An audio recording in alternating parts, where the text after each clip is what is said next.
is a real fuck you movie, a fuck you money movie. I'm making this fuck movie. His own money movie. Yeah. Fuck you, I'm making it.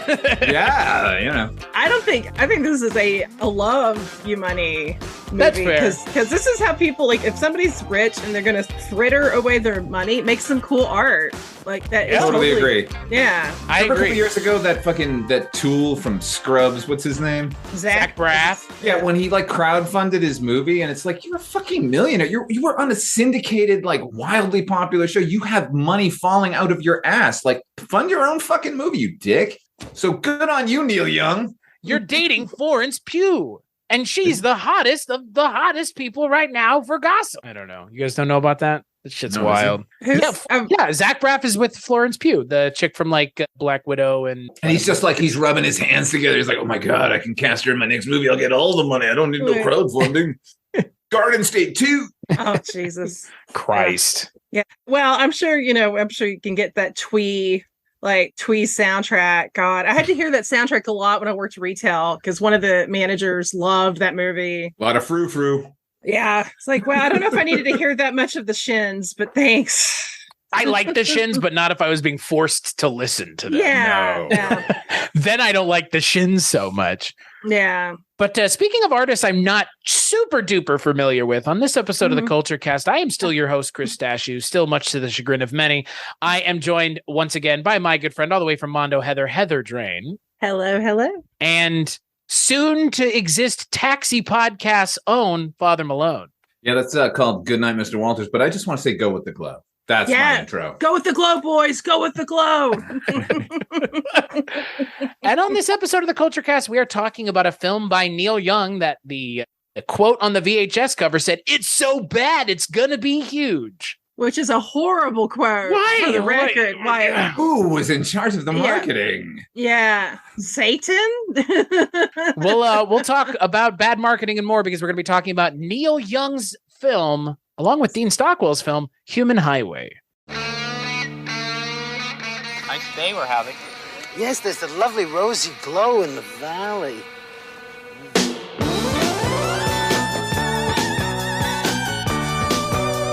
Oil-rich Indians in space? I was just looking for you, Fred. Oil-rich Indians in space.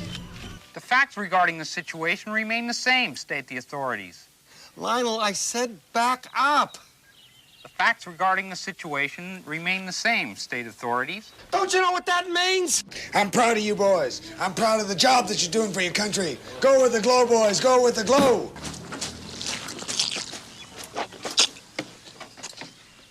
Good gas. Oh, it's bird gas. It's the best.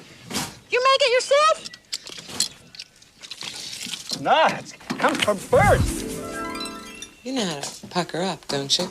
Huh? You just put your lips together and whistle. Huh? How much is this gonna cost? Yeah. Yeah. Just back it in. Yeah. How do you feel about that? I don't feel I'm the executive. Boy, did I go for a big trip.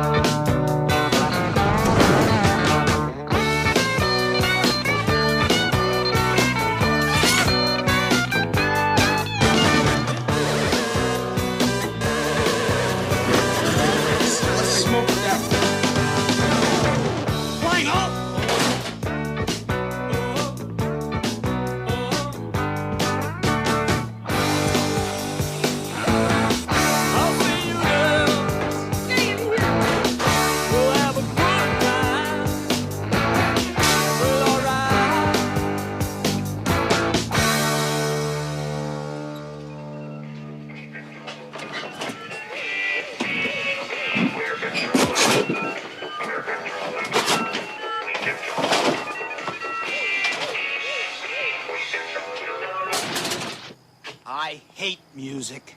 Yes. So the film is directed by Bernard Shakey, a.k.a. Neil Young, and Dean Stockwell. It's written by Bernard Shakey, Jan Field, Dean Stockwell, Russ Tamblyn, and James Bashirs. And it stars Bernard Shakey, otherwise known as Neil Young. It stars half the people who wrote it, and a coked up Dennis Hopper, and a hyper. Seems like he's on lewds, honestly. And DEVO. And there's music and there's Yes. Devo music and it's trip. But Heather, you picked this film. We actually talked about it the last time we were recording, and it kind of came up organically in conversation, which is kind of the way we do these episodes, the three of us.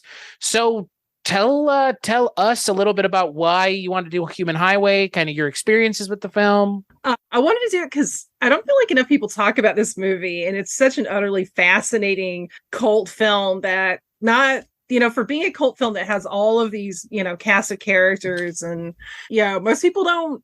I feel like it's not underground, obviously, but it's very underrated and underlooked at. And it actually first came upon my periphery when I read a review of it, and I believe Michael Weldon's Psychotronic Video Guide. And it stuck in my brain for years. I was like, this movie sounds amazing. And I'm a huge Devo fan. And my first taste of the movie is like on a lot of Devo compilations, they have the music video for Worried Man, which they sing in the movie, which is a great, great cover. And then finally, I was able to get it on DVD, and it's the director's cut, which we'll kind of go into a little bit more because there's some slightly different cuts. Nothing major, but from what I've been reading, like the original theatrical cut and the director's cut are a little different, but I love it. It's everything I love in a movie where people just kind of let loose and cut loose and don't worry about, like, is this going to make sense? Is this going to please the critics? Is this going to win us awards? Is it going to make us a lot of money? This is no fucks given cinema, which is a straight Valentine to this girl's heart. What about you, Father Malone? This is a film you hadn't seen, which is a hard thing to do. Yeah, I was kind of shocked I hadn't even heard of this movie. I'm a fan of almost everyone involved in it, so was kind of shocked to know it existed. And Psychotronic Film Guide is absolutely like perfect place to discover this thing. I think I'm kind of shocked I didn't. You know what this movie reminded me of? On USA Network in the mid 80s, 85, I think they started. There was a show called Night Flight. Yes.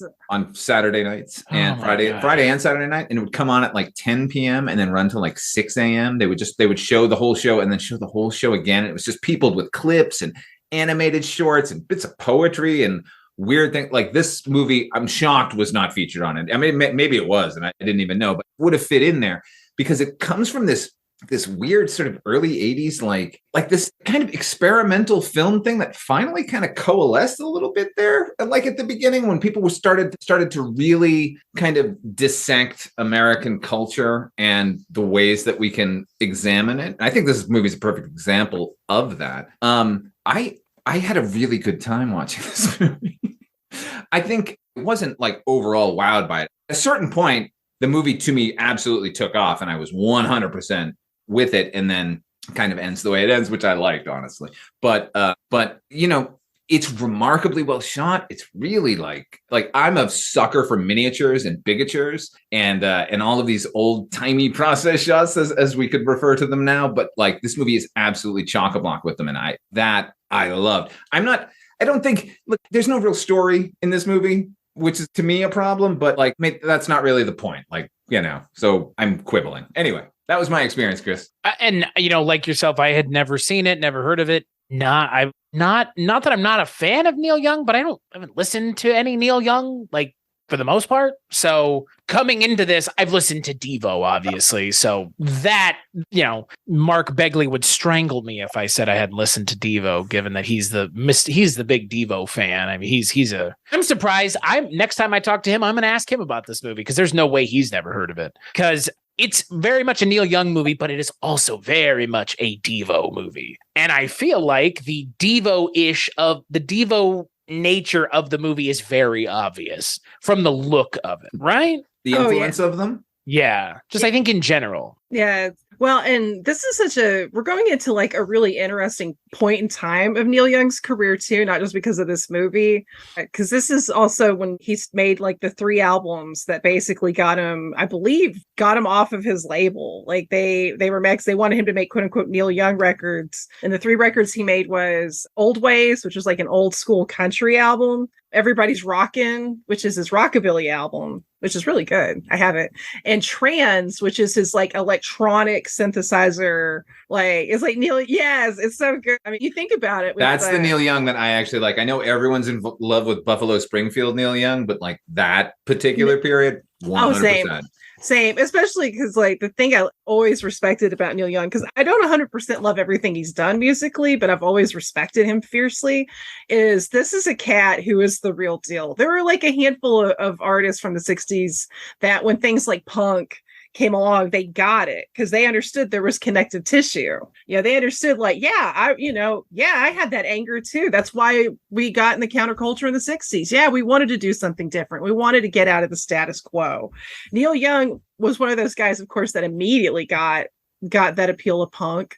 Another one was like Ray Manzarek, who ended up working with the band X, a little bit later on, Phil Lynott from Thin Lizzy, and of course, Mark Bolan. No shock that one of the gods of glam rock would get it, but yeah, I mean, Neil Young, I think he's just always proof that the only truly cool member of Crosby, Still, Nash and Young is Neil fucking Young. I like Stephen Stills. He's a gentle sort. Did you ever read like David Yao from the Jesus Lizard? Like he had an interview where he was asked about like Stephen Stills needed that song "Love the One You With." Yeah, and he was talking about how much he hated that song, and he's like, "It's so insulting." And he was like, "How old is Stephen Stills?" And at the time, the guy was like, the interviewer was like, "I think he's 69." And he's like, "Well, he ain't gonna make it to 70 if I have anything to do with it."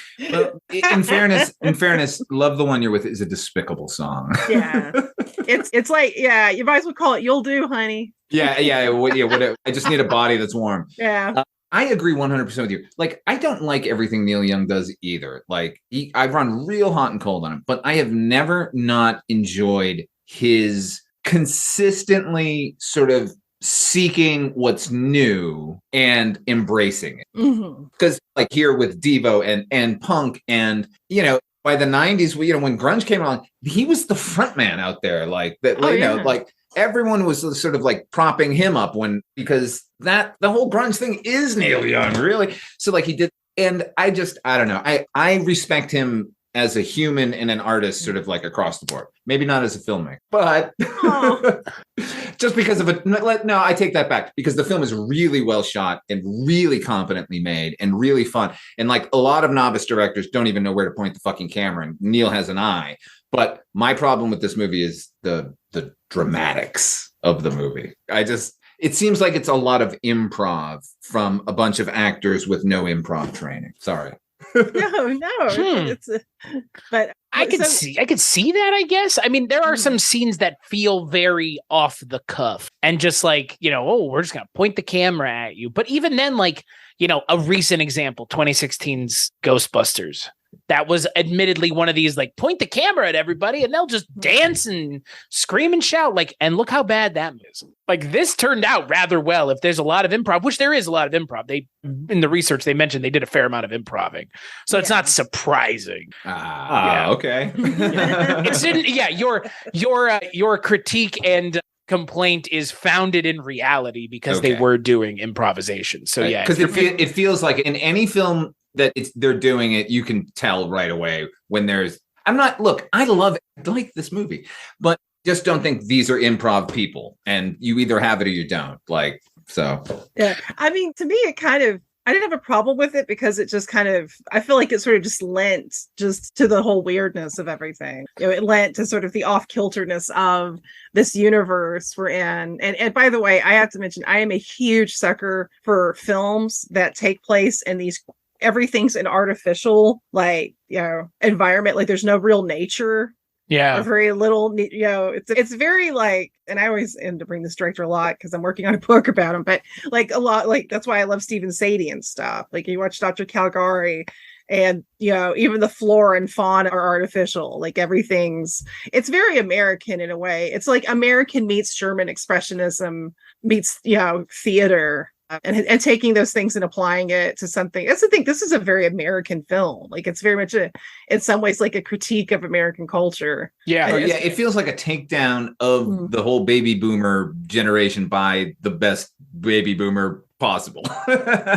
and in interesting and weird ways. Like it is a slap in the face of like the sort of stupidity of America at the time and the technology that we were surrounded with and nobody was even questioning at all. Like, I just love how there's a shot of Bougie Boy drinking the gas in this movie.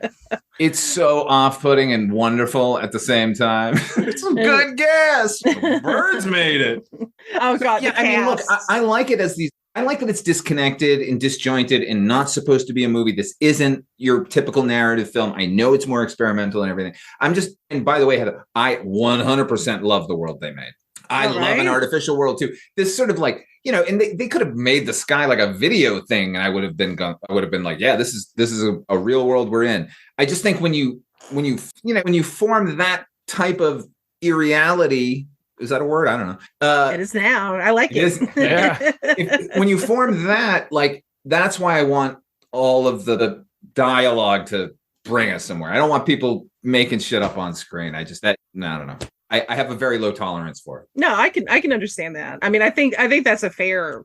I mean, I don't agree with it personally, but I think it's a fair critique, and I totally understand it. Meanwhile, I do love to watch. I was never like, I'm not enjoying myself watching, Dennis Hopper and Sally Kirkland and fucking Dean Stockwell in a scene together. That's joy, but like there's so much promise with everything else in the movie that's why I'm upset. I mean, I don't know. I think for me, I'm also like the main cast are all actors I'm a huge mark for, because it's like, I mean, you have Dean Stockwell, who we just lost not that long ago. I love Dean Stockwell. Russ Tamblyn, who's always a joy. Dennis Hopper as a fry cook feeding eggs to a raccoon. Oh my God, that raccoon was so wonderful. I love that raccoon. Sally Kirkland. His little hands. Oh, raccoons are so cute. They do have cute little like little hands.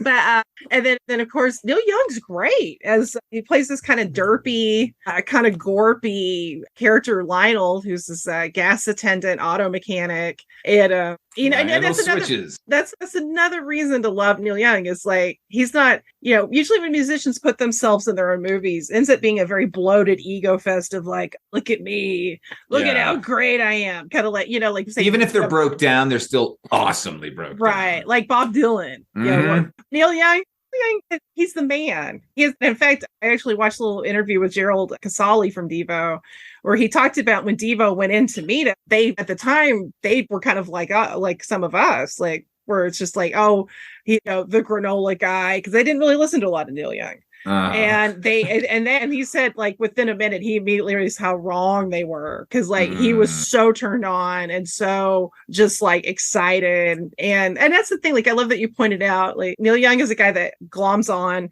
to new things, but he does it in such a natural way. It's not like somebody being like, it's not like Tommy Lee doing a new metal album with Methods of Mayhem. Right. That's a timely reference. I don't know. That Tommy Lee album that he did on his own was pretty good. You like that Get Naked song, Chris? I like all of it. I mean, Tommy Lee just on drums and then singing. Oof. Oh God. Really good. Oof. I missed this album. You didn't. It's called Tommyland.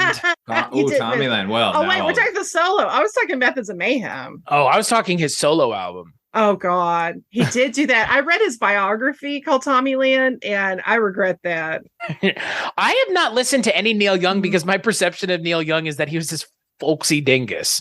So, which is like clearly not the case. No, but like, no. Can you blame me for thinking he was a folksy dingus? Like, I think that's David Crosby. If we're yeah, that is David Crosby. Because he's a dingus. He puts the capital D in dingus. Folksy Dingus is also the name of a new character I think one of us needs to create. Folksy Dingus. Folksy Dingus? With Flossy Buggers.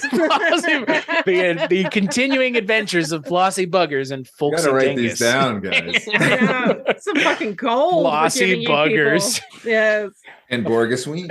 Borgus Weems. That's another good one. Jesus Christ. Night Gallery giving us a good one. Borgus. Good God. No, I just assumed that was Neil Young's oeuvre was just folk rock, which I'm okay with, but I don't know. Nobody's ever been like, this is what you should listen to for Neil Young. Because that's the way I operate. It's like if somebody's like, listen to this, and this, it's like, okay, you've given me a starting point. Otherwise, it's just like, he's just like a Canadian guy who makes music. Like, I don't know. Like, I know nothing about him until watching this movie. Like, that's my frame of reference for Neil Young is like, what's funny, Chris, is Bob Dylan adjacent, maybe.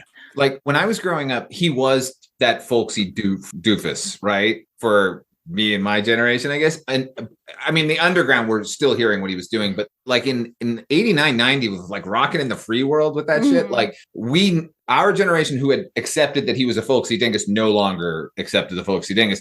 The problem is the Neil Young we got in the 90s that fittered away because he fell out of the spotlight. So all that's left is the folksy dingus mythos. And like that's his picture on Wikipedia. He's got like his little hat on and like a little guitar, and it's like folksy guy. Yeah, but even in like, hanging around with Devo, he was still folksy guy. Like, I mean, he was wearing a Sex Pistols shirt at one point, sure, but that's fair. Yeah, I mean, it's folksy dingus, Jesus. It's a good term. I'm stuck on it. I'm trying to crawl past that this week because my brain is just like folksy dingus. Not to be confused with folksy dingai, plural of dingus. That is terrifying. Actually, that's also called Crosby, Stills, and Nash. Folksy dinguys. But no, I mean, Neil Young musically, I listened to every album. No. But think about like, Out of the Blue and Into the Black, Hey, Hey, My, which we get an amazing like jam version of it with him and Devo in the movie that is completely, the only thing it was missing was like Suicide coming in, like Alan Vega comes in and starts jamming with him too, which it's the best version of the song I've ever heard, by the way. It's so good. It's really good. It is my favorite, but you see him do that live and it's like got a lot of teeth to it, which is a thing. That's always my problem with a lot of folk rock is most folk musicians, to me, they lack a teeth, they lack that. Like if I'm hearing somebody sing something rootsy, I want something viciousness. I want something real. I want dirt and blood and tears. I want that human experience. And there are folk musicians who could bring that, but there's not a lot of them. No, most ain't heavy. And they're not my brother either. That's but so Chris, I mean, I'm curious, like how, since you had no really real knowledge at all of Neil Young's catalog, like do you feel like that kind of made this viewing a little different for you as opposed to being Father Malone? Even though I know Father Malone, you hadn't seen it. I mean, you're familiar with trance, like you're familiar with that weird ass era. I'm at least I was familiar with music and familiar with Neil Young sort of overall, like musically. I had no idea he had made this. Yeah. So Chris, do you think that made your viewing experience of the film a little different than ours? I think so. And I mean, again, like my assumption with who Neil Young was not the kind of person who would make a movie like this, like at all. Like the kind of movie that I assume he would make would be something more akin to, I don't know, that Chris Christopherson movie with Barbra Streisand. Star is Born. Yeah. Something like that. Which is exactly the kind of movie that Heather mentioned earlier that he didn't like, which most rock stars is like, well, I'm going to look awesome no matter what. Right. I like that there's like a fair amount of self-deprecating humor. I like that there's a fair amount of just weird stuff happening. I mean, again, there's just weird stuff. Like I don't even know how to explain things that happen in this movie other than it's a trip. Well, and we get not one but two dual roles because we see Dennis Hopper as a fry cook cracker, which is great, and then he shows up as like a kind of proto yuppie businessman for like 2 minutes, which is also amazing. And then you have Neil Young, who's Lionel, but then Frankie Fontaine is also Neil Young. Oh, was that right? Is that him? That is him. Double check me on it, but I'm pretty sure he looks. I like the movie a little more now. I know, right? And he looks straight up like Boris Blank from Yellow as Frankie Fontaine. I'm like, that's that motherfellow. That ain't Frankie Fontaine. Like, I could not. No, if that's really Neil Young, I'm very, very impressed. Right? Oh, and having the name Frankie Fontaine. Yeah, it's a good name. The alliteration. Oh, actually, I guess we have three because Dean Stockwell plays Otto and old Otto. Old Otto, who we only really see in the Well, technically, don't we have four? Because then we have Mark Mothersbaugh and Bougie Boy, also played by Mark Mothersbaugh. Totally. I like to think role. I like to think Bougie Boy is his own. I know he's not. Yeah, Mark Mothersbaugh is not involved. Bougie Boy's also on set. So I mean, come on. He's like Andy Kaufman. He's like Andy Kaufman's guy, right? Tony Clifton, right? Yeah, just like that. I mean, guys, I'm looking through my notes and every one of them has a question mark after it. I love it. Yes. What happened? Question mark. Yeah, like, are they supposed to be kids? Question mark. So the plot of the movie as it stands is we're following a town in the middle of nowhere that is next to a nuclear power plant, and they don't know that it's the last day on Earth. And they don't know. So they're just going about their daily lives, and we're going about their daily lives with them. Pretty much. Right. Which is, it's okay. Yeah. I mean, we it's a get to little- experience their hopes and dreams. Day in the life movie. There's nothing wrong with that.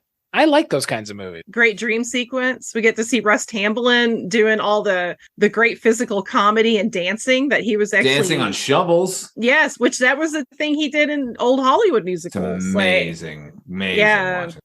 I love God. The dream sequence, by the way, is when the movie actually took off for me. Like I was enjoying everything, but once they got once it became a musical kind of, and that sort of dreamy powwow where these Native Americans are burning the wooden Indians, like how great did those guys feel that day that they were doing that? I bet they felt awesome. I love that. And especially because it's such when you get to that section, it's definitely almost it's not tonal whiplash, but that's like the one section that's taking you out of the prefabricated universe and actually like, okay, we're in Topanga Canyon and I'm assuming boy aren't yeah. It's either Topanga or Laurel Canyon, somewhere out there where the hippies were hanging out. I mean, it evokes it real hard. But it fits within like the whole this film has so much criticism about like the oil industry, greed. It's very kind of definitely anti-capitalist, anti-nuclear war. And then, you have this whole sequence of like, wow, we had this beautiful natural world where there isn't the glow and we raped it. And then we go to the logical end where everything just blows up. Which felt very Monty Python. Like the ending felt very just like so nihilistic in the best way. Yeah, right? Yeah. But hey, that Tomahawk spaceship is still out there, so everything's fine. Well, and again, they all went to heaven in the end, so right. Everything was good. Including Frankie Fontaine. The most hopeful apocalypse I've ever seen. The end of this movie. They're literally climbing a stairway to heaven. Yeah, everything seemed pretty okay, actually. Led Zeppelin was right. Yeah, they were there. They knew all. Oh gosh, and I would be utterly remiss if I didn't mention one of my favorite character actors of all time. In addition to the other ones I've mentioned, is Fox Harris. Yay! Who? Oh my God, my heart. I love Fox Harris, who plays Steve. It's a terrible racist thing he's doing here, but it's Fox Harris, so fuck it. Yeah, and I mean, it's I don't know. Yeah, I guess it is. Damn, I can't. It is.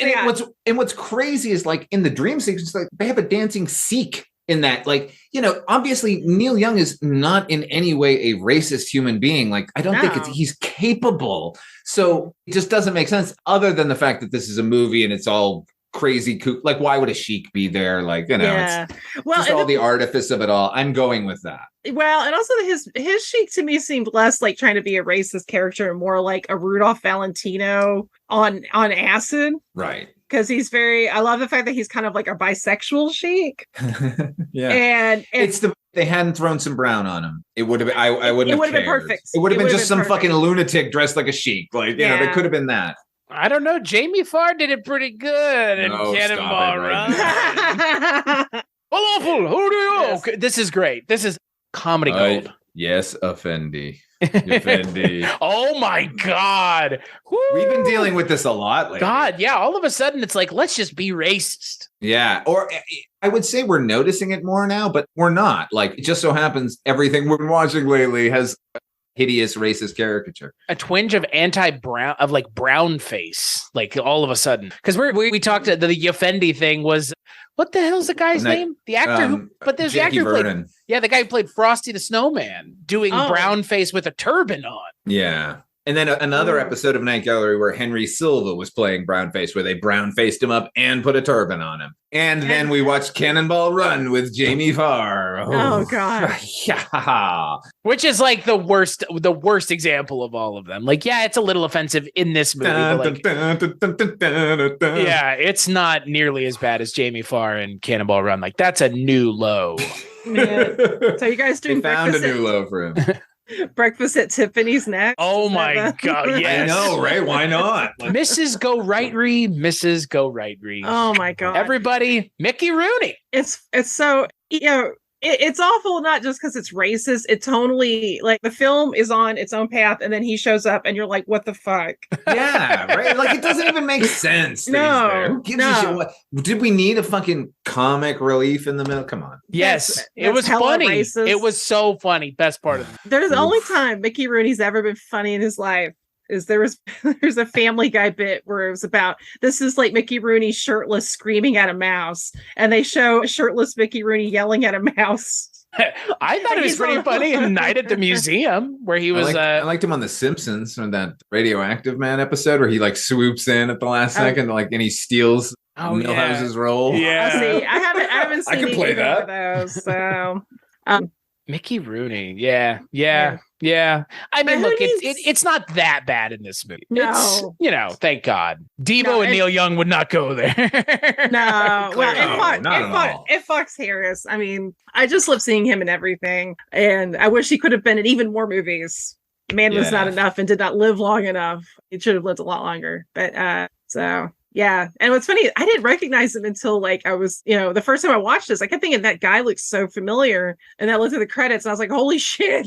I did the exact same thing. I went, wait a minute. Who is that? Oh my God. It's my beloved Fox Harris from Repo Man and Dr. Calgary and Straight to Hell, which I think in some ways this film would make a great double bill with Alex Cox's Straight to Hell. Yeah, definitely. Oh, 100%. Right? Definitely. Yeah. I was thinking about Forbidden Zone as a double feature as well. Triple bill. Let's do that. Yes. I love that movie too. Yeah. Yeah. And that movie came out, 4 years around the same time? this? It's all like of a piece. Yeah. Yeah. It kind of felt, and that was like when I was watching this, that's what it was making me think of, was Forbidden Zone, which is another kind of fever dream of a movie. Yeah. But also involving, a pretty big band from the time. And I mean, it's still big if you're into the mystical knights of the Order of the Oingo. Yes. But if you're into that sort of thing. This movie felt a bit like an advertisement for the Church of the Subgenius in places. Oh my God. All it was missing was that Ivan Stang, stop motion, like with the Barbies. Oh God. Yes. It is very well. And of course, who worked with Devo was Ivan Stang. Like Mark Mothersbaugh has been in Churches of Genius films. Yeah. Oh yeah. But I watched just a couple of months ago, I watched one of their old recruitment videos, and he's all over it. Oh my God. This is my moment of slack doing these podcasts. Oh, everybody needs slack. Chris, are you familiar with? I have literally no idea what you guys are talking about. We need to convert you. You're basically already one of them. Yeah, you have the Yedison seed within you, my son. So what is it? You have to tell me now. Well, the Church of Genius is basically, it's a religion, non-religion, where you can pay, what was it, $25 for your salvation or your money back. Exactly. Guaranteed salvation or your money back. Now that's the kind of deal I think we can all get behind. And it's science-based non-religion religion. It is wonderful and very, very sort of bold and dramatic in all of its presentations. you have, I guarantee you've seen the face of what's his name? Bob Dobbs. Yeah. The with the pipe. It's like a big smiling face, and he has a pipe. It looks very 50s. It's only like some 50s clip art. That's amazing. Look it up, sucker. Yeah. Church of Subgenius. Well, and I highly recommend, Chris, the Church of Subgenius did a film called Arise, which, if you love experimental cinema and weird ass satire, you must see it. I think if you're a cult film person, Arise should be on your must watch list. Yeah, you know what, Chris? Have you ever seen Tribulation 99? Yes. Oh my God, I love that. That is so fucking far up your alley. I'm shocked you haven't seen it. It is a movie that's like telling you the secrets of all conspiracies, because it's all one conspiracy, and it charts the history of our alien overlords and everything. It is an amazing tone poem. It's of a piece with everything we're discussing here. Like, I think you would dig that one particularly. Huh. Yes. No, I have never seen J.R. Bob Dobbs before. Yes. Oh, no. Dobbs. Well, now you have. Welcome. You can't unsee him. Yes. And the biggest thing that the Church of Genius celebrate is the art of slack. Okay. Which is... which is having, basically being slackful, being cool. You're not pink, you're not straight laced, you're not toiling and just basically living to just work and die. You're having some slack. It's basically kind of an anti-status quo, anti-capitalist, kind of thing. It brings you joy by doing nothing.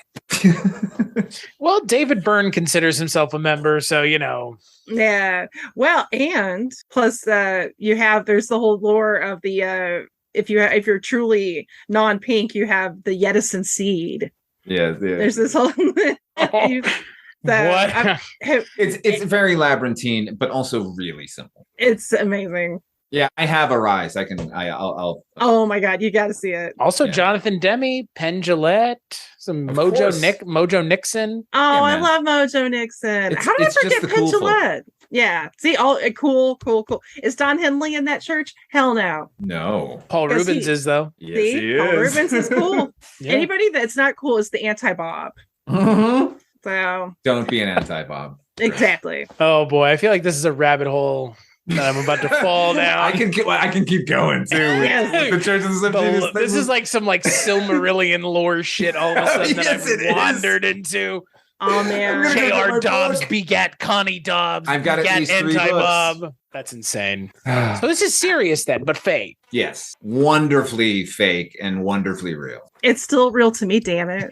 Right. God damn it. God damn it. I don't care if this is a fake religion or not.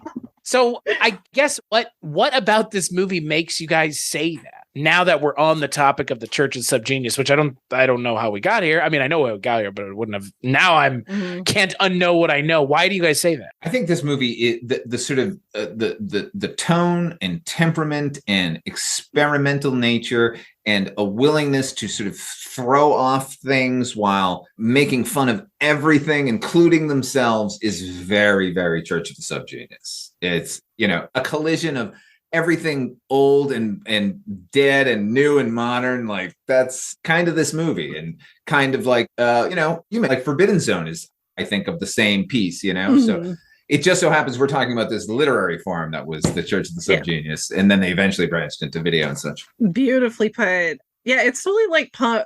It's like post-punk modern. Interesting. Yeah, and there's also sort of that that connection of having an irreverence, but also still being able to have some very kind of savage digs at certain things that are very much problems in our culture, right, in our country, in our society, but done in a way where it's not, it's savage, but it's still fun and it's still surreal, and it gets the point across without being overly heavy, which in some ways I think one can argue that subversiveness can be a more powerful tool. Well, I think so. I agree 100%. Yeah. I mean, again, like, and that's because subversiveness is also so hard to do. Like, genuine subversiveness, but not like manufactured subversiveness, is really hard to do. Yeah. And do well, really. I mean, you can have people doing it, but not really putting their heart and soul into it. It takes a special group of people like Devo or Neil Young to be subversive. I mean, not everybody can do it. Like you said, Don Henley's not going to be in this movie. The Eagles are about as white bread, milk toast motherfuckers as you can get. They're not subversive in any form or fashion. Desperado. The Eagles make Foghat look like the Residents.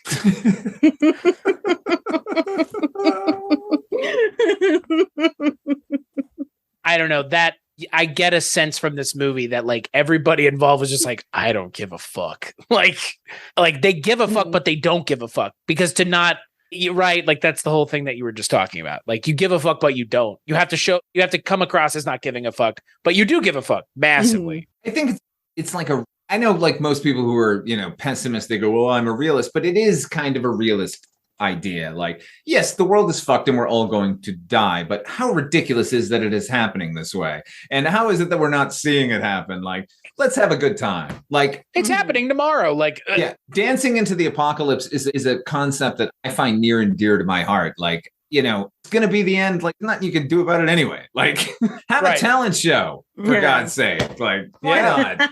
Feed some eggs to some raccoons. Steal some fucking sausage off of the guy's plate and then give it back to him once it's been in your mouth. How happened in the movie? I'm not. I know. It just. He's oddly specific. Are you sure? Yeah. If any other scenario, someone have been like, "Did this happen to you, sir?" That's why I had to clarify for our listeners. This is the movie. They can't see me. This is not my real life. There's a reason why I haven't been back to Waffle House. I really like Dean Stockwell in this movie as well. But like, is that surprising? Like, No. right? Effortlessly charming. God, he's so He's charming. a dick in this movie, and I loved him. His socks were so cool. He had like the best socks. His outfit is great. Oh god. See the dude from a mile away. Yeah. I know he's such a dick, but I was like, God, look at this handsome man. Look at this stylish dude. And Dean Stockwell, I don't know if you guys know this, has a very, very huge connection to Neil Young in a lot of ways. I'm Neil curious. Young, I actually don't know what the connection is. yes, I made sure to write it down, but because I didn't want to forget, because like I said, I'm not the most knowledgeable person organically about Neil Young's discography, but I believe it's 1971, his album After the Gold Rush, which is considered by a lot of fans as one of his biggest albums, was based on and inspired by a screenplay that Dean Stockwell had written. That's curious. Isn't that cool? And Dean Stockwell also designed the album cover for Neil Young's 1977 album Stars and Bars. Holy shit. Right. And on top of that, Stockwell, Tamblyn, and I believe Neil Young are all in Dennis Hopper's The Last Movie. Neil might not be in it, but Tamblyn and Dean are definitely in it. And so that's the thing. You have this whole core of like people that are very well known in the establishment, but yet are dyed in the wool weirdos, like art weirdos. 100%. And like, they're like all young Hollywood. Like that sort of late 50s, early 60s guys who were like watched the studio system as it was crumbling and then rejected everything on the way. And Dean Stockwell was acting since he was a child, right? He was the boy with the green hair. Oh, he was. And I mean, of course, and Russ Tamblyn was in West Side Story. Oh yeah, Russ Tamblyn's awesome. He's in The Haunting. He's fucking great in that movie. I love Russ Tamblyn. He's another dude in anything. Like, it doesn't matter if it's Hollywood or like an Al Adamson movie. The dude is gold, straight up. Dr. Jacoby. Yeah, I was about to say. Dr. Jacoby. Oh. That's the role that I know him from. So that was my introduction to him too. And then my mother, I believe, was like, "Yeah, you should watch some of these movies," and like maybe watch West Side Story. I'm like, "Oh, okay." I'm trying to think what my introduction to Dean Stockwell would have been. It might have been Quantum Leap. I think a lot of people that was their introduction to Dean Stockwell. For me, it was Dune. Yeah. Yep.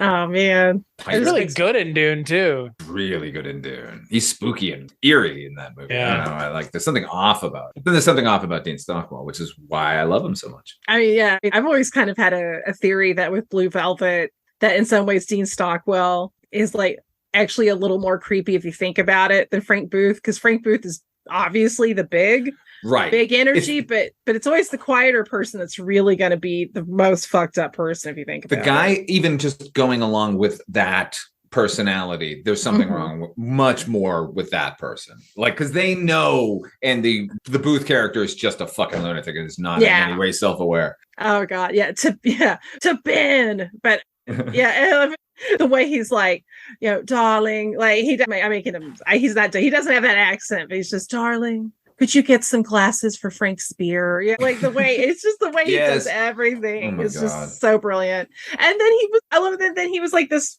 character that everybody loved in Quantum Leap. Like Dean Stockwell's truly like has played probably almost every type of role. Yeah, my favorite Dean Stockwell performance is in Married to the Mob, the Jonathan Demme movie. He's so fucking good in that movie. He just outshines everybody, and that's a really good cast in a really good movie. And somehow he just sails past everyone. Tony the Tiger LaRusso. Dean Stockwell, 207 credits to his name. Good Lord, that's too many. It's a lot. And does that probably doesn't include like individual episodes of something, right? No. It's just like it's like 200 show. things he was in. Never mind, 8 seasons of Quantum Leap or whatever. Right. Yeah. No. He's he brings a level of charisma to this movie. I mean, so does everybody. I think everybody's pretty good in this movie. Even Neil Young, who I don't like consider an actor, obviously. Oh, Neil Young's great. I mean, because think about it, he's like match for match with like Russ Tamblyn. Yeah. And guys like that, like that's he holds his own. Goods. Yeah. Also, like, come on, Sally Kirkland.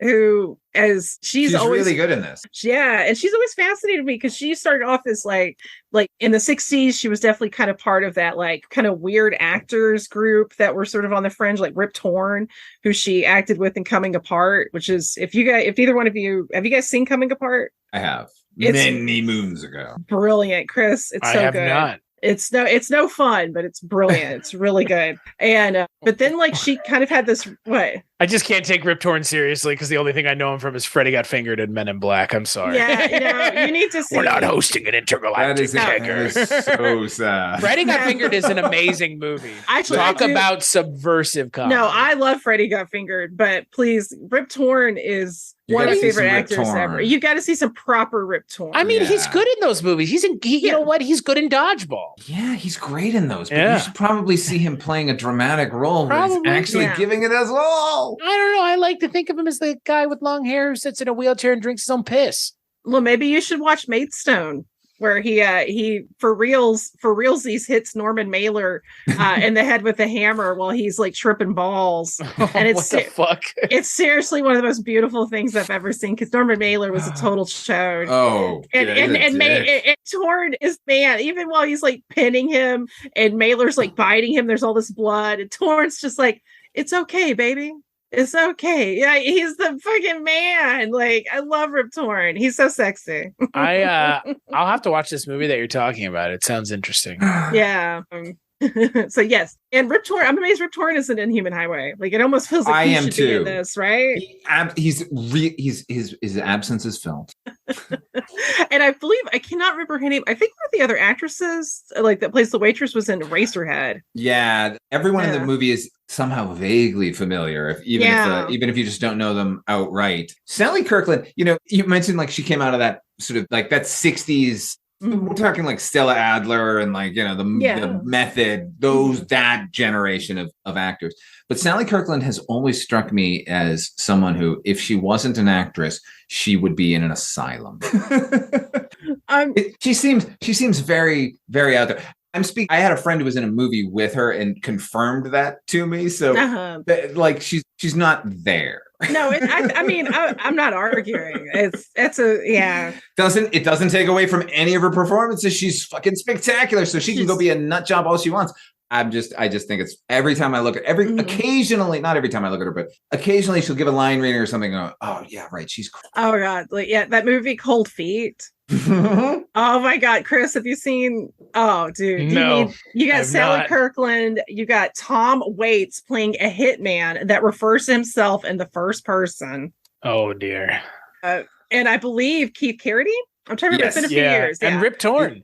And Rip Torn, baby. All roads lead to Rip. And Bill Pullman. How have I never seen this movie? Yeah, how have you not seen this movie? Oh, there's a really great point. Sally Kirkland's character is trying to seduce Tom Waits while they're like on this road. I don't want to give away too much of the plot. And he's like, he's like trying to get her off him. And he's like, how about I pull over and I'll find you a shepherd? Like, that always cracked me up. He came up with that line. Oh, he's wearing these like see-through like fishnet shirts. He's the man. Good old Keith Carradine. That's a Dexter actor if I've ever heard one. Indeed. Speaking of Tom Waits, the DP on this movie is a guy named David Myers, who would eventually shoot Big Time, Tom Waits' concert film. Which is so good. And, he was a concert, like documentarian DP mainly, but he also, like, I wrote down, I was shocked. Just as a DP, he was THX 1138. Holy shit. FM and roadie. What the fuck? He did both? What? He did roadie? Oh my god. Yeah. He did Wham in China. I just threw that in because it made me laugh.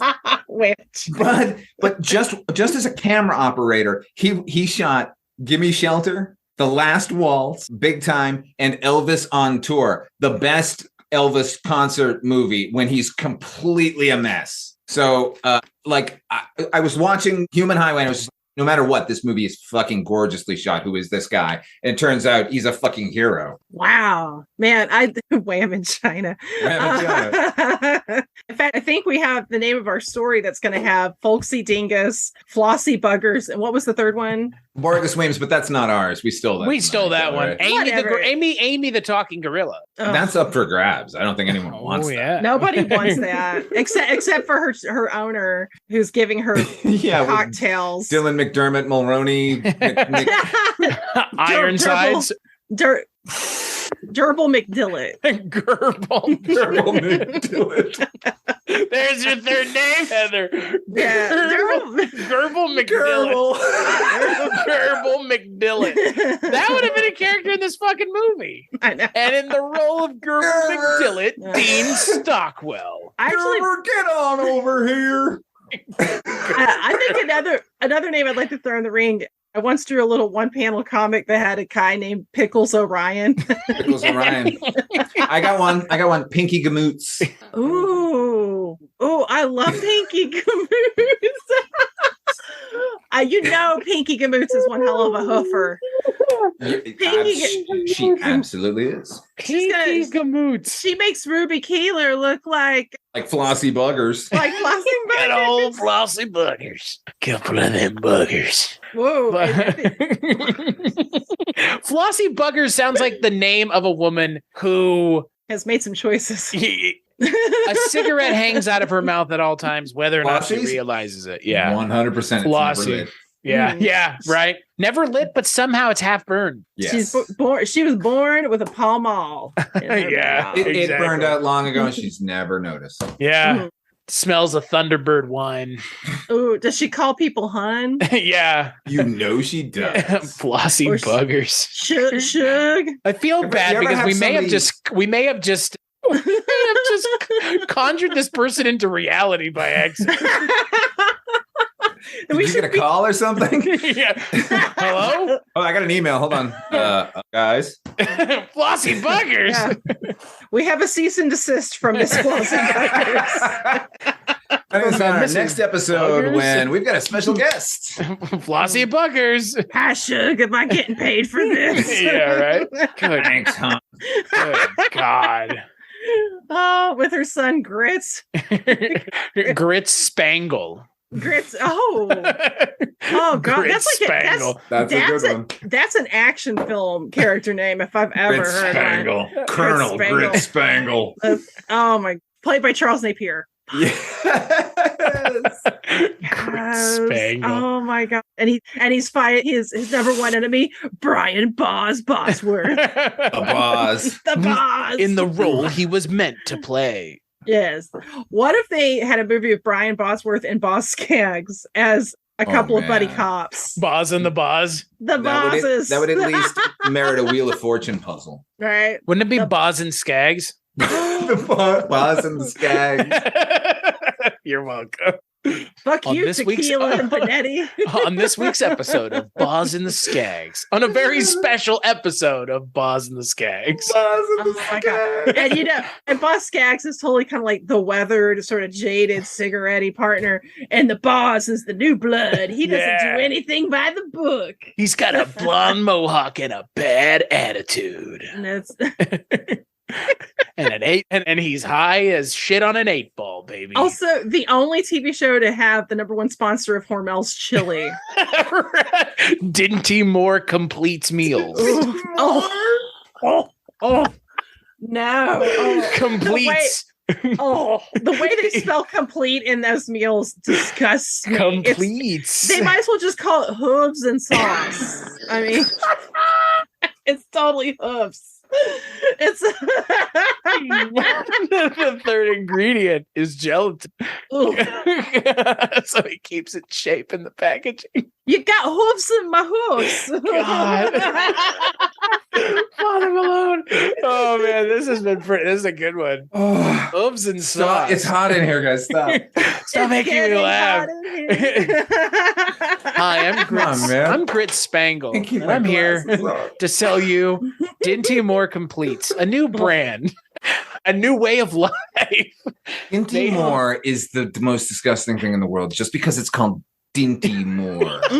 There's something so unappealing about Dinty Moore. If you met somebody named Dinty Moore, wouldn't you just assume they were a pederast? Yes, 100% I What's would. funny is there's a character in Leprechaun's Christmas Gold, a Rankin and Bass episode. No. And the character's name is Dinty Doyle. Dinty. Come Dinty on. Doyle. God, we've strayed so far from God's loving light. But I think Neil Young and company would appreciate this. Oh yeah.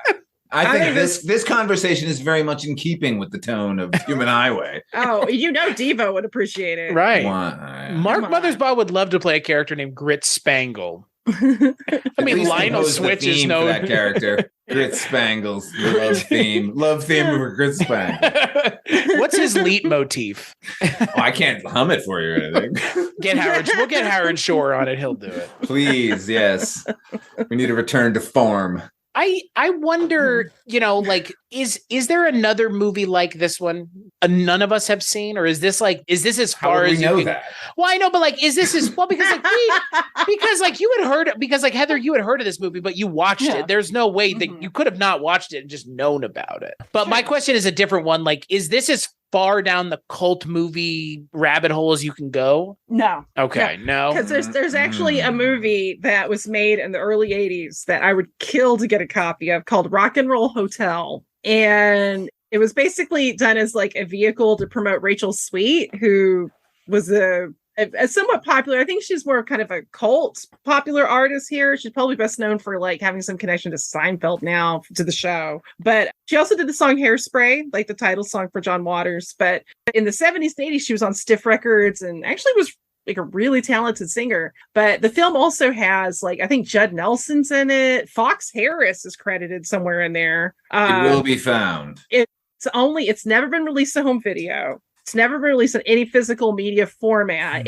Somebody found the print a few years ago and it screened once in, I think, Philly theatrically, but it's never, when me and Mike McFadden were trying to get our podcast off the ground, which sadly never happened, but because we lost Mike, but that was one of our grail items. Me and Mike were actively trying to put feelers out on Twitter together and separately, because Rock and Roll Hotel, there's a little clip of it on YouTube, but the whole movie Doesn't that make it worse in a way when you can see one bit of it? Yeah, because you know that you have confirmation. You can pretend that it's not real print. if you've seen nothing. Yeah. I've never seen one frame of The Day the Clown Cried. And that's okay. But if I saw 10 seconds of it, I'd be like, I need that movie now. Right.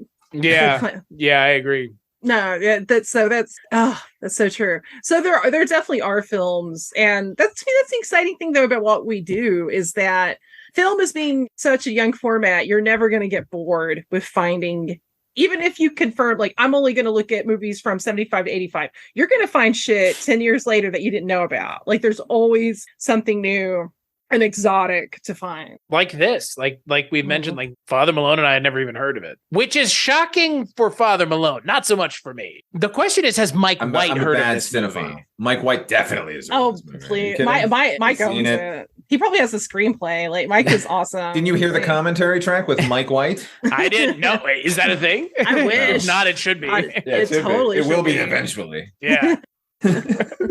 But the projection just becomes like Amazon. Everything's owned by Mike White Productions. Yeah, I mean, he's got to have a piece of it. They should at least give him something. Yeah, well, I guess I'm also kind of surprised when I was doing some research that this wasn't released more recently by a boutique label. It was released on Blu-ray in 2016, but that was with some Neil Young concert film, Russ Never Sleeps. So there is a separate release where it's just the film. Is there? Okay. Yeah, because that's what I have. Okay.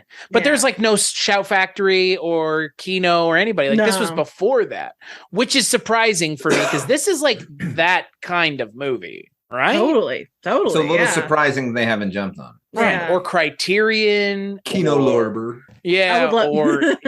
Arrow. Dinty Moore. I would love the Dinty Moore label. Dinty Lorber. Yes. 100 years of Dinty Lorber. 100 years of cinema. Just stop. That's a knuckle. What's that? It's a knuckle. There's a whole fucking knuckle in this. God. Arrow. I would love to see Arrow do this. Because Yeah. Arrow, I mean, any of those other labels would do great too, but Arrow would be, I think, be cool. And it's too bad now because, Dean Stockwell's passed and he was such a big part of the film and the script and the direction. So it would have been nice to have something before he passed away, but they should do it now though, because we still have Neil. Yeah, and Russ Tamblyn. And we still have Russ Tamblyn, and we still have we at least still have 3 out of the original 5 members of Devo. God, that hits me so heavy to think about that. Christ. Yeah, because we don't. Yeah, Bob 2 and Alan are both gone, but oh man, I just bummed myself out. Fucking me too. Shit. I'm sorry. Here, Chris, make a joke about Dinty Moore. Make a joke what about happened Dinty to Moore. them? Did they something bad? I'm assuming they died. Two of them died. Two of the OG. Yeah, and I don't think Heather and I have known a moment of consciousness where Devo hasn't been a thing. Yeah, the Devo have been a constant lighthouse for a lot of us cultural kind of outrage types. So watching them drop is very, very dear. Yeah. I know. I get it. I mean, I have liked Devo outside of Whip It because of Casino. Oh yeah, that fucking Satisfaction cover, which is so much better than the Stones version. Right. Yeah. I think we actually said that when we did that episode. So many years ago. Fucking our first episode together, even. Yeah. First time I had ever interfaced with the Father Malone. Oh man. That's an episode to listen to, man. I would love to hear what that shit sounds like now. I kind of don't, because it's like I think it's the first thing I did. It was the first podcast I was ever on. I don't know what I was doing. I probably made a fool. Holy shit! I did not know that. Real? Wow. Holy fuck, dude. No, I had my own podcast where I was reviewing fucking comic books shit with a friend of mine, but I had never been on anyone else's stuff, so I was petrified. And I think I did okay, but like it was you and what's his face? Eric. Yeah. And Eric talks a lot and he's very loud, so it was hard to get a word in there. Didn't it take like 6 months for us to get that even set up? Yeah, and I'm still mad because I was supposed to be on Conan the Barbarian. Yeah. But to be fair, like, do I ever need to do a Conan the Barbarian episode? Yes. Really? Don't we know someone who's done an episode of Conan the Barbarian that probably does anyone need like 7 fucking hours? That's the length of Roots. Man. Yeah, right. It's its own thing. Anyway. I wasn't on that episode either, if it makes you feel any better. It does not at all make me. What's crazy though is I have known Heather longer than I've known you, Father. That's crazy. That is crazy. I would have guessed otherwise. I met you in like 2015 or 16. Oh God. And Father Malone, I didn't meet you until like 2017. 2017, yeah. Yeah. But because Heather and I were like, we did Celine and Julie Go Boating. We did. That was the birth of Cinematic Blind Spot, baby. Yeah. Oh, that was so much fun. Which morphed into the Unholy Triumvirate. Yes. that was legit one of my favorite projection booth episodes ever that I've done. Where Mike had to edit out us talking about Steven Seagal eating corn dogs the first time we ever met. He shouldn't have. He took it out fucking straight up. We're talking about that on the projection, but what movie were you talking about? Celine and Julie Go Boating. Because when you think French surreal, honestly, it's French surrealist comedy. So what is more surrealist than Steven Seagal? Wait, it's you guys. Oh yeah. No, but we didn't know each other. Like that's the thing. Like you say, it's you guys, but like I didn't know Heather. Well, I didn't know but Chris. I know you both separately, and I can see you both. Being yourselves amongst yourselves and just fucking getting Actually, on. What's crazy is if I think about it, Heather, you were like the 4th person I ever met while podcasting. Because it was, I guess it was, no, I guess you were the 3rd because it was Mike and then Rob St. Mary and then you. Oh, which is wild. Like I've been podcasting. I podcasted with Heather in like the before serious podcast times because it's like I kind of like separate it. Because like I think kind of like Father Malone, when I met you and like Jess and some of like the other folks, like it kind of shifted away from like chuckle fuck bullshit. Yeah, you got serious. I never even had Heather on my Heather on my show for a while, right? Like I never had you on the show. I was offended too. You know what? I think you probably benefited from not being on the show that early because the show that early on was just the show we're on right now. Yeah. In the past, this show's fabulous. 6 years ago, this show was Was it a shambles? Should I go listen to some archives? I think you guys would agree. It's an uphill grind, right? You're hopefully getting better every It's time. a horrible nightmare at the start. Yeah. It's the worst. I don't want to like ever listen Chris, to those I told you episodes HP again. is just going through it right now because you mentioned the taxi podcast I'm working on at the top there. And that's not mine. That's HP's. And he's now figuring out, editing is hard. Yeah. And it's laborious. And depending on your equipment, it's also not fun. So not only that, but he's also now hearing himself for the first time on a podcast. So he's umming and eyeing and, all the shit we went through. Oh, yep. Oh, having to Once hear you can look at a waveform and go, that's an You're podcasting. having to hear raw audio of your own voice is it's bad. Even now, I'm trying to remember, how did Father Malone? How did you and I officially meet on this podcast? Oh, wait, how? Oh, yeah. Well, you guys were like messaging on Instagram, right? No. It was we were on this show together, and we became friends on whatever, and then she and I started talking because everything she fucking posts is like my favorite nonsensical esoteric bullshit that nobody knows. So I'm like, so we started talking. I'm like, we had a good time on Culture Cast. We should do it again. And that's when I messaged you. I'm like, you should have us both on again. What episode did we do, the three of us? I have no idea, but I know we did one. We did do one. Huh. No, it's weird because it's fuzzy because I watch Earth Girls Are Easy. That's what it was. Yes. You guys can't see it. I have a Charles Rocket picture over here on my wall. Let me see if I can. Right there. Just want to know who fucking shot me. Fire. But what a bummer. No, it gets fuzzy because I was a big fan of your YouTube content before you and I worked together. Yes. No. Seriously, no. Like I've subscribed to you. Thank you. That's how I met Father Malone, was through his YouTube content. I was like, hey, that Phantom of the Paradise video is pretty cool, dude. Want to work together? I did. The first time I watched the Phantom of the Paradise video, I ended up like binging like 5 or 6 of your other videos, and I was like, I want to be friends with this dude. See? And then magic happened. So see, look at that. See. I'm so glad I don't make those videos anymore. That's fair. I mean, that's fair, but for reasons. Oh man, reasons not of your own. No, but one of those took like 6 months to do. You know what I mean? Like I didn't. Information wasn't presented in the thing. It wasn't because I didn't fucking research it. And then you put it out there, and then it boils down to idiots just giving you shit because they can, and you're like, that's I didn't do this for you. I have seen that movie multiple times. I know. We don't need to talk about this for the umpteenth time. But. I'll never get old because again, like I don't understand how they think it's a target. I still send you every time they do it. I send it to you. I know, because it's like at some point I'll be like, you just stop, please. I have. That's the thing. I don't even make them anymore, and I'm still getting that shit. So whatever. Anyway, I'm glad we're here and we're talking like this. This is better. Well, that's funny. While all of us go out there and create art and do podcasts and get trim, these sad ass motherfuckers are hating on Father Malone's videos. Hate on, motherfuckers, because we're living our lives. Yeah, I don't need you and your bullshit. Right. Getting trim, as Heather just said. That's right. Holy fuck. Hashtag Trim Masters. Come on.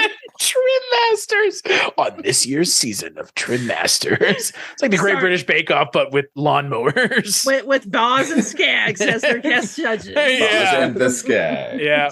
Here they Flossy go. Buggers returns. What was the Pinky? Anyone seen Pinky Gamoots? Yeah. Pinky Gamoots. I Jesus. love Pinky Gamoots. Good God. Wasn't that a character in Bugsy Malone? One of our previous episodes? Pinky Gamoots. Right next to Babyface. God, oh my Lord. We have really kind of gone all over the world with the movies that we've watched so far. Like we've kind of gone everywhere. We have. It's pretty great. Kind of bouncing off the genres too, right? Right. Mm-hmm. I like it. I do too. I mean, we're doing, this is like super cult musical obscure. We did Congo, which is the complete opposite of all that. IMDb top 100, you mean? I love that Congo is the fucking curveball in our selections. Ugly gorilla. Ugly. Oh God, no. Oh God. I hate that fucking I love animals so much, but that gorilla is horrible.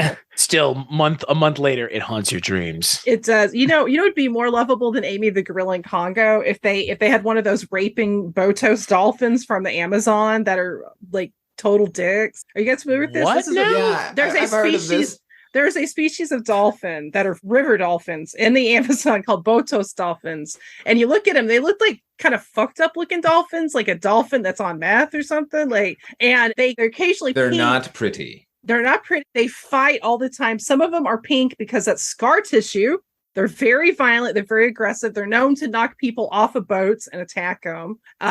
They feed piranhas. Like these are like some scary, scary dolphins. Where's this movie? Right? Like, Right. Where? Yeah. why are they making like Sharknado. sharktopuses and stuff? Like, Dolphin, the day of the dolphin. maybe it's a whole different day of the dolphin. I'll tell you Yeah, what. It ain't got nothing to do with that one. Yeah, This they're jumping out of dolphin. they're jumping out of the water and smacking people into the piranhas that are waiting. Apparently, Right. And you know, one of them's totally gonna like slap you in the nuts too. Like it's just gonna be like that. like extra. a dick move. Yeah, like the Yeah. violent, but like petty violence. Right. Like, oh, is that your taint? Like that. And it's like, you dick. And now dolphin snout to the taint. That's a new one. that Is it though? there are That was people Pearl that get Jam's latest album, Dolphin Nose to Oh. the Taint. and you know it'll sound like The same as it ever sounded. Yeah, exactly. God, that's what this movie was missing. That's what we needed in the late 2000s, like a Pearl Jam version of this. They would have done it too, right? Well, That I would- mean, why Badly. not? I'm not saying it'd be in any way good. No, it'd be terrible. I'm just saying they'd be down. I wish there were more movies like this one where bands' involvements were kind of just like strange and just like off the wall. I mean, like kind of like Forbidden Zone. I wish that there were Mhm. more movies like this. I get why there aren't, but There was an unfinished one that you can see parts of it have surfaced called, and which the band released it, called Whatever Happened to Vileness Fats, that the Residents made back in the early 70s. huh. Yeah. It's a Interesting. trip. It's a trip for sure. But Interesting. yeah, there should be more movies like this, though. I mean, like I think about it, there's so many bands that have that potential. Like, imagine if somebody had like put the Cramps and like, you know, a sexploitation horror movie, you know, Instead like of Beverly throwback. Hills 90210, That- which is where they appear. That is fucking weird. Now I saw that episode, and I mean, they got paid. I'm happy. They I got, love the listen, Cramps. you know what? They got to infect the youth of America. Like, I guarantee you, at least one child out there went, "That's for me," and Yes. we're off. So, yeehaw! Like, Exactly. But would I have preferred them to be in a movie that takes place in a swamp in the 1950s and it's black and white? Yes. Yes. Well, I mean, you Like get a- something like True Stories, right? I mean, that's kind of Yeah. up the alley of this movie, which I'm a huge fan of that movie. Oh, I love that movie. Yeah, movie's Yeah. fun. Rhythmatist. Do you ever see that with Stuart Copeland? Oh no! Holy shit! I need to see this. Huh. Yeah, Rhythmatist. Oh man, Like Interesting. traveling the globe finding rhythms. it seems very on brand. Yeah, you know, what are you gonna you weren't expecting him to like go look at Moyem. Yeah. And Sting just in the corner crying. Just, You know, my favorite story about Sting from Stuart Copeland was when Sting was working on Brimstone and Treacle. Is it Treacle? Either or, who Okay. cares? we're And- American. Fucking he- limey fruits. God damn. No, that's sorry. That's a line from A Fish Called Wanda. I think it's a line from a movie called Father Malone Hates the British. Yes, I On do, the day but of the that's- Queen of England dying, Oh, sir. Jesus Christ. Jesus, Yeah. you Mate. insensitive, colonized piece of shit. You know, I think I have a theory that the more horrible deeds you do as a leader, the longer you live. Oof, Mm. boy, really stretch that one out then. Yeah. But it makes me sad that, but gosh, I don't know. You think about, Stuart Copeland, where Sting was like almost doing method acting and he plays the devil. And Sir Copeland just said, Sting, you're not the devil. You're just a garden variety asshole. I You mean love Fade Stuart Copeland. Routha? I love Stewart's brother. I love those Copeland boys. Oh gosh, we wouldn't have IRS records without That's what us. I'm saying, man. Yes. Like every fucking like band I love from that era was on that that Same. label, man. And And Stuart Copeland did a lot of interesting stuff just with the label himself. Like, what is the song? The song from Rumblefish that he did with Stan Ridgway. Yes. Don't Box Me In. Yes, that's a brilliant song. It's one of the best songs I've ever heard. Yeah. He did a song for IRS did the soundtrack for Texas Chainsaw 2. Yeah.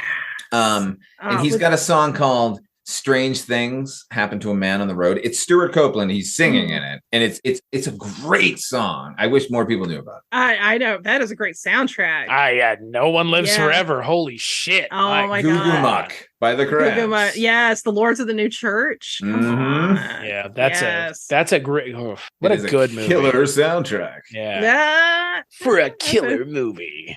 It's funny, speaking of IRS artists, there was a band on there that tried to get a movie made and it never came to fruition, but the Flesh Tones. Peter Zaremba had written a script about a character called Ghoul Man. Seriously. I want to see that. I mean, I know. And he even had like one of the girls that were in Pulsalama, which was like a really cool 80s New York band. Wendy, what is her last name? She was on Peter's first solo album, the Peter Zaremba Love Delegation album, which is a really great album. There's a cover of Some Velvet Morning that rocks. Like, it's totally not an appropriate cover of that song, but it's so good because there's like hand clapping and wooing.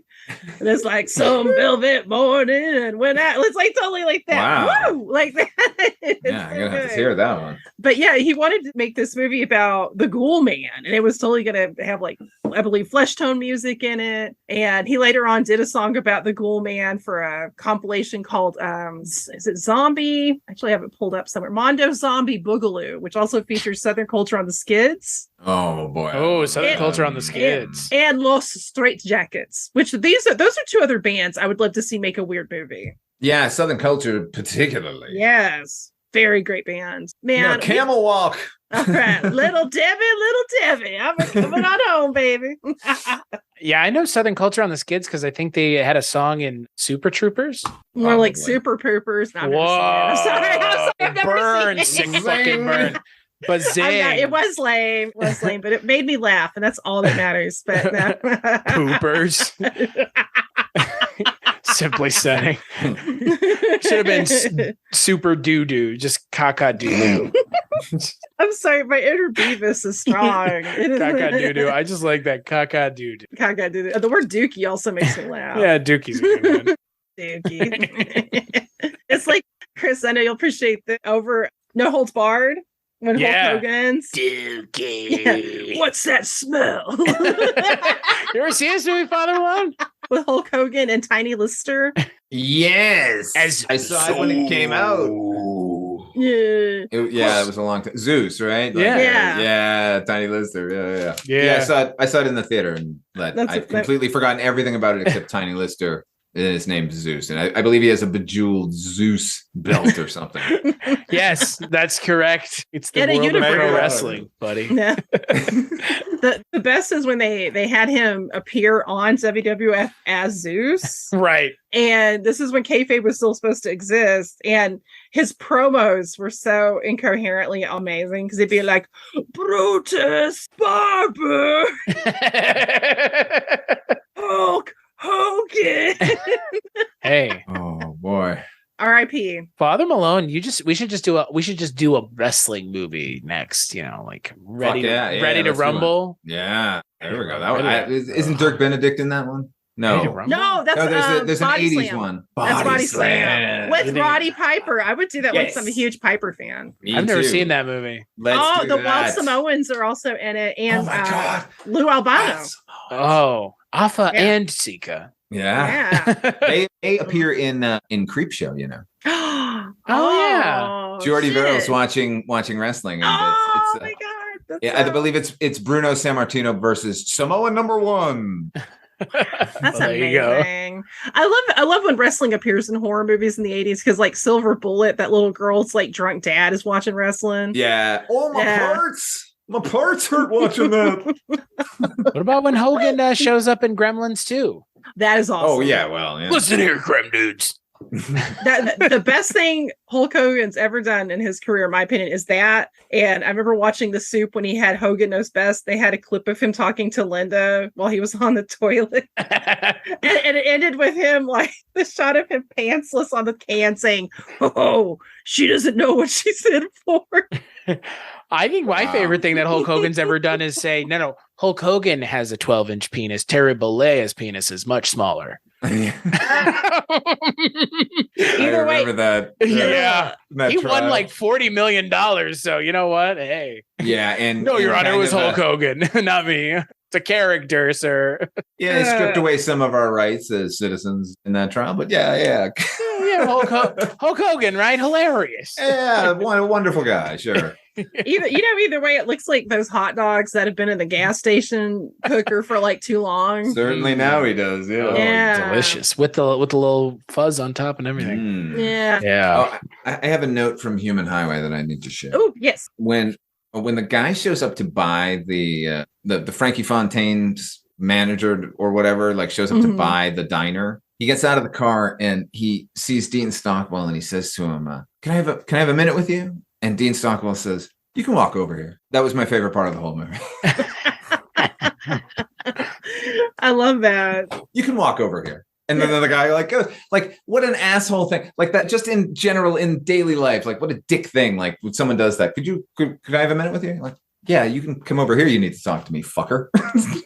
So did Russ Tamblyn and Dean Stockwell must have known each other since they were child actors, huh? Must. Because Russ Tamblyn was in The Boy with Green Hair. Yeah. So, man, Yeah, can you imagine kids. like knowing someone that long and working with them for that long? It's wild. Yeah. And you get to be either Russ Tamblyn or Dean Stockwell. right. Either or. Right. Like, there's no downside to being either of those. No way. You get cool, brilliant artist number 1. Cool, brilliant artist number 2.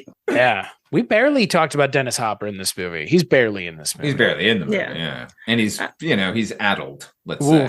Yeah. I don't know how you could say that. Wait, what? I'm joking. Breaking news. TMZ reporting. A very provocative statement on my part. I'm just fun. Did read that apparently there was an incident on the set where he started wielding a knife and Sally Kirkland was trying to get it away from him and ended up cutting her hand and severing like a tendon and it turned into like this whole lawsuit kind of thing. Wow. Yeah. Mr. Hopper, allegedly, Your Honor, it was a real knife. Allegedly. Dennis Hopper, the knife is 9 inches long. The knife by itself is just like 3 inches.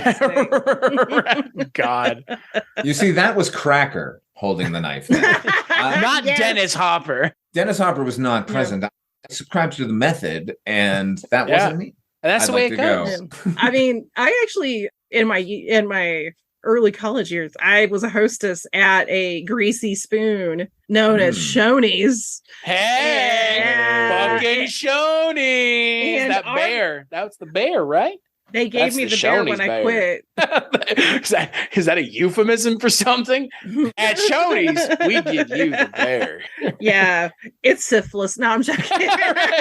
No, it's where all those lot lizards hang out, right, Father Malone? The lot lizards we were talking about last time down at the Shoney's, down at the local Shoney's. Well, at the truck stop or the Shoney's. Sometimes they're one and the same. Yeah, God, I wish we would have had some lot lizards because they're the thing. We were catty corner to a Waffle House, and I think all the lot lizards went to the Waffle House. We got to go where the money is, which is Waffle House. Yeah, exactly. I mean, for their clientele. Yeah, but we had our main fry cook, who was a very good cook, was totally on amphetamine.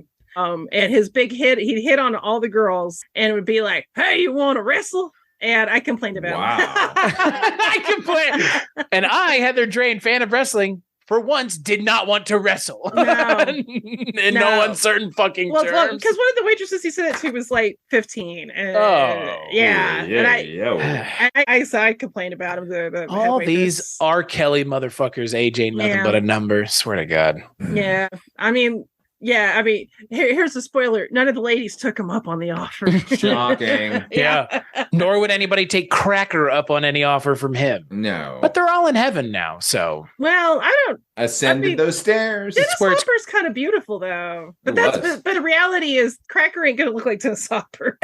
No, he's gonna look like Travis Tritt on meth. Yeah, you ever seen Alan Jackson with no teeth and a buzz cut? It's like that. Heather, gotcha. Oh, way down yonder on the whatever You're the like, fuck river that was. Heather's about to take a sip of water. Let me say something ridiculously funny. Yeah, you're welcome. Yeah, that was good, Chris. I bow down. So what are we talking about on the next episode? Have we decided? Body Slam. Ooh, okay. It's time we got a sports picture in here. Is it worth watching? I think so. What is it? Body Slam. Yes. See? Okay. Yes. I didn't hear you. It's like as you like turned. Or did and I just cut heard, out or something? I don't know. I just didn't hear it. I heard a whisper and then a sports picture, and I got nervous because I was like sports, and then you said Body Slam. No, Minor League 3 back to, or Major League 3 back to the minors. Yes. No. Which was also the R. Kelly. No, I'm sorry. Yeah. Oh, hey, that was a good one. Yeah. That was a good one. Wrap it up. You can't get better. Yeah, I can't get any better than that. So I guess Body Slam, we're going to talk a wrestling movie that we've never talked on this show, which is fun. I'm so excited. And, wrestling is very special to at least two of us. Yeah. I enjoyed wrestling. Do you really? Okay, fabulous. And all three of us. I'm actually wearing... up until 87, 88. For life. That's right. I'm wearing my Moxley t-shirt. Yeah, look at that. See? Yeah. Too sweet, brother. Wait. Too sweet. Oh, no. They're doing hand gestures. So, Father Malone, final thoughts on Human Highway. If you like Neil Young or Devo, you need to watch this movie. If you like any of these actors, you need to watch this movie just as a completist because they're all fucking interesting. So it's worth a look just on that alone. Technically, I loved the movie. I love all the miniatures and all the weird process shots. It looks like intro vision or something at some point. I know this is all just like a set too. So I kept looking at the backgrounds and going like, that's a model. That's a huge model. Good for them. For all of that, I overjoyed in the movie. The music is spectacular. Devo wearing like proto Crocs.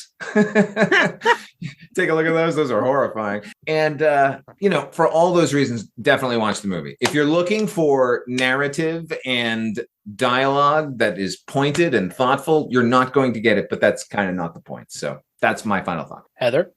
My final thought is I absolutely love Human Highway. It's got great music. It's got a great color to it. It's creative. It's unlike really anything you're going to see. And I also think it's an interesting kind of film in the whole sort of like post-atomic American landscape. And also everything Father Malone pretty much just said. Agreed. Devo, Neil Young, and that cast. Come on, people. You know the answer. Do it.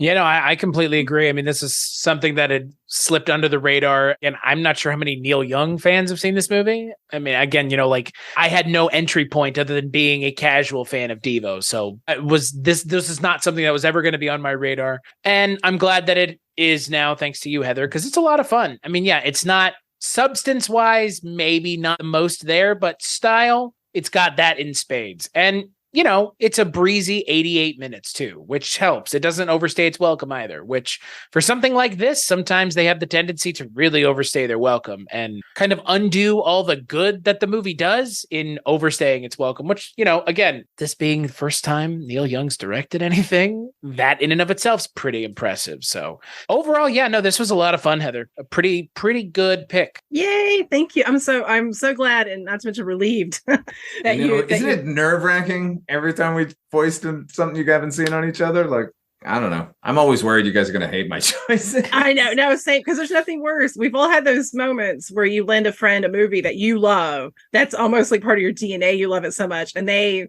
hate it. And it's like you feel like they've rejected you. Like it's like you take it really personally. Yeah. And but that's why you become friends with cool film people. Now you guys know how I felt about the Congo episode. I'm just kidding. The two of you just like, shit. I know. He loves Congo. How much? Oh God! Now I Not feel. that I'm much. sorry, Not that Chris. fucking much. Not that much. Not enough to give that many shits. No.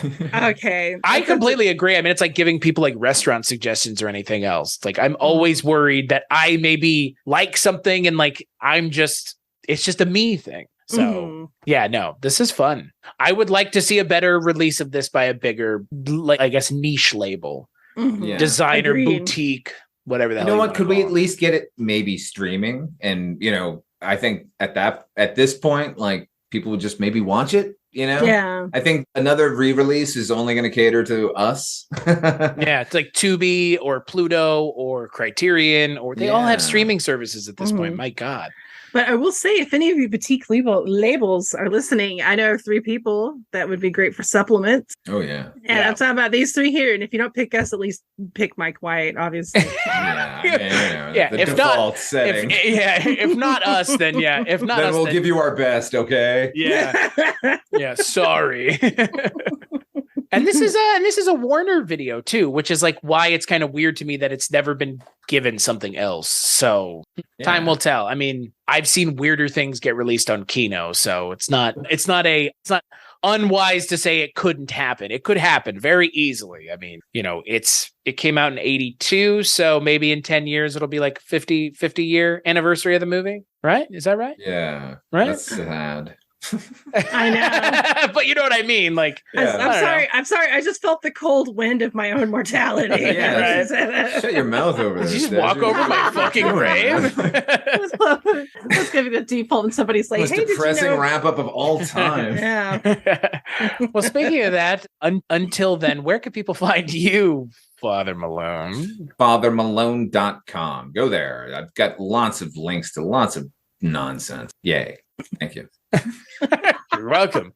Tomahawk spaceship. I want to leave everyone with that. I would appreciate it if Mel Brooks's Jews in Space had flown by behind him. Oh my God, those 2 ships together? Right.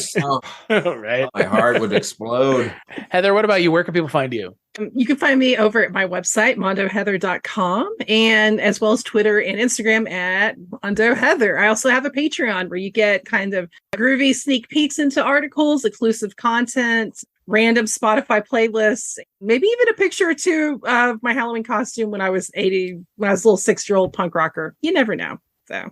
And we didn't mention, Heather, because we talked about it on the last episode, and then we didn't realize it until after we had turned off the recording. Yeah. If you listen to the Hitcher episode, we mentioned the second sight release that's coming out here pretty soon. And our dear friend Heather has a fucking essay in the goddamn Blu-ray, folks. Holy shit. And you know what? It's really good, too. Spoilers, we've read it. Yeah. It happens when you're friends with the artist, motherfuckers. Yeah. We get that shit mainlined into our veins.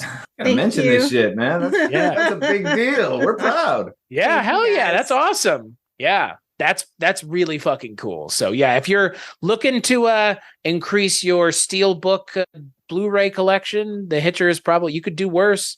I don't think you could do much better, frankly, but you could do a lot worse. Yeah. Yeah. And it would make me happy. Go make her happy, God. Please. Yeah. You sons of bitches. As for me, cstachiw.com, cstachiw.com. That's my link tree. Go there. We're working on a lot of stuff, creating a lot of new stuff. We have things to announce, just not yet. So sorry, not to spoil you blue balls, but some point we'll announce it. Some point, I don't know, in the future. But until then, that's where you can find me, this show, culturecast.com, patreon.com/culturecast, if that's a thing you're into. If not, I totally get it. Money is hard for lots of folks these days, so no worries. We're still going to make content. It's just, if you want to kick a couple dollars our way. Heather, Father Malone, I think we should end this episode, as always, by asking the question of the evening. What would the porn title of this movie be if they were to make it as of this? I don't know. You know it's coming, and yet we still don't close our eyes. I don't. I only remember it as when you bring it up. You want me to go first? Yeah. So you think about it. Horny Highway. Oh, that's a good one.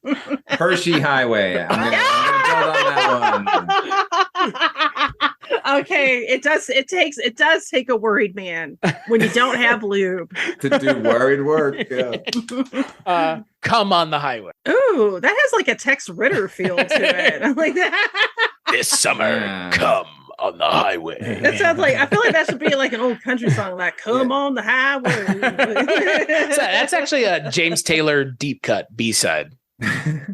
I've seen come and I've seen rain. Wow. One is opaque and one is clear. Ugh, ugh. One has herpes. Oh. Horny Highway is pretty good though. I Horny don't know, Highway. Hershey Highway. I No, think that's is- too specific. Horny Highway, everyone's invited. Hershey Highway, we're just doing anal. It's just saying. But everybody's still invited. Yeah. Yeah, but everybody- not everyone wants to go to that party. No, but everybody's got a butthole. Right? I'm just saying we're likely. That's the book, folks. Everybody's got a viewers. butthole. Yeah, so that's a sequel to Everybody Poops. My father, Malone, Heather, Drain, and Chris Dashu. Everybody's got a butthole. Dedicated to the memory of Flossie Buggers. Yeah. Oh, God. She died on the Horny Highway. She did. She died on the Hershey Highway. Yeah. That's where you die. She died. You know what road she died on? 101 Blossom Lane. Yikes. That's, well, as they say on that note, we'll catch you on the next episode.